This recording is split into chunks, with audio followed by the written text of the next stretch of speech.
જય શ્રી રામ મિત્રો, કેમ છો બધા? મજામાં? તો સ્વાગત છે અમારા નવા વ્લોગમાં. ને આજે કૌશલ બપોરે જમવા નહોતા આવવાના, એટલે આપણે કઈ રસોઈ નહોતી બનાવી.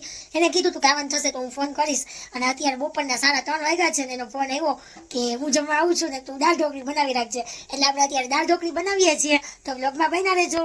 ઉતાવળ હતી એટલે આપણે ફટફટ દાળનું કુકર ગેસ ઉપર ચડાવી દીધું અને ફટફટ ચારી લીધો લોટ. હવે આપણે એમાં હળદર, જીરું, ચટણી, મીઠું એ બધું એડ કરી દીધું અને એમાં આપણે થોડું ઘણું પાણી એડ કરી દીધું અને હવે આપણે લોટ બાંધી લેવું. લેલા આમાં તો આપણે તેલ નાખતા જ ભૂલી ગયા. હવે પછી આપણે એમાં તેલ એડ કરી દીધું 1 પાવડો.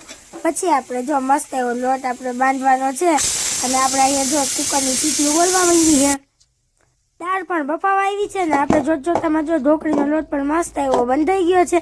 લોટ બાંધ્યો ત્યાં સુધીમાં આપણે દાળ બાફીને રેડી થઈ ગઈ હતી. હવે એમાં આપણે ફેરવી દીધું બ્લેન્ડર ફેરવીને અને જે કુકરમાં આપણે દાળ બાફી હતી એ જ કુકરમાં આપણે વઘાર કરવાનો, એટલે વાસણ ઓછા થાય, ઓછા ઉટકવા આપણે. પછી આપણે એમાં તેલ મૂકીને અને મસ્ત એવી રાઈ જીરું નાખી દીધા. હવે એના તરતરિયા બોલા ત્યાં સુધી આપણે રાહ જોઈ લઈએ અને તરતરિયા બોલવા માંડ્યા હતા. પછી આપણે એમાં નાખી દીધી થોડી ઘણી ચટણી, હળદર ને એમાં આપણે દાળ વઘારી નાખી. હવે આ દાળને આપણે 5 મિનિટ ઉકળવા દેશું ને તમે જો તો ઉકળીને દાળ બહુ મસ્ત રેડી થઈ ગઈ છે ને એમાં આપણે મીઠું એડ કરી દીધું, થોડોક એવો ગરમ મસાલો એડ કરી દીધો. પછી આપણે એમાં સંભાર મસાલો એડ કર્યો અને સાચું કહું ને તો થોડોક પંજાબી મસાલો પડ્યો હતો ને પંજાબી મસાલો નાખી દીધો, એટલે આપણે આ દાળ ઢોકળીનું નામ પંજાબી દાળ ઢોકળી છે. અને પછી બધું મિક્સ કરીને મસ્ત એવું અને એને ઉકળવા રાખી દીધું. અને હવે એમાં ઢોકળી નાખવી જોશે ને એટલે આપણે વણવા માંડ્યા ઢોકળી. આપણે જો મસ્ત એવો લોટ તો આપણે કૂણવાઈ ગયો હતો અને મસ્ત કૂણો થઈ ગયો હતો ને આપણે દાળ ઢોકળીમાં જે ઢોકળી આવે એ વણવા માંડ્યા હતા.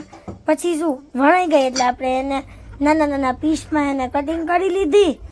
પછી એક એક કરીને બધી જ ઢોકળીને આપણે દાળમાં નાખી દીધી અને મસ્ત એવું ચમચાથી હલાવી લીધી. આખી દાળ ઢોકળીને હલાવીને આપણે 5 મિનિટ માટે એને ઉકળવા દીધી અને આપણી જો દાળ ઢોકળી તૈયાર થઈ ગઈ. ચમચેથી એ નાખ્યું પણ ચમચાથી ભેગું નથી એટલે આખું તપેલું જ ઠલવી દીધું. સાહેબ આવી ગયા હતા તો આવીને એને સીધું મીશોમાંથી આવેલ પાર્સલ ખોલ્યું, જેમાંથી આ મસ્ત એવું ઘંટડીનું કિચન નીકળ્યું. પછી એને બહુ ભૂખ લાગી હતી, બધું એક હારે ખાતા હતા, એ તો મજાક કરતા હતા. પછી જો એને દાળ ઢોકળી ખાધીને એને બહુ જ ભાવી.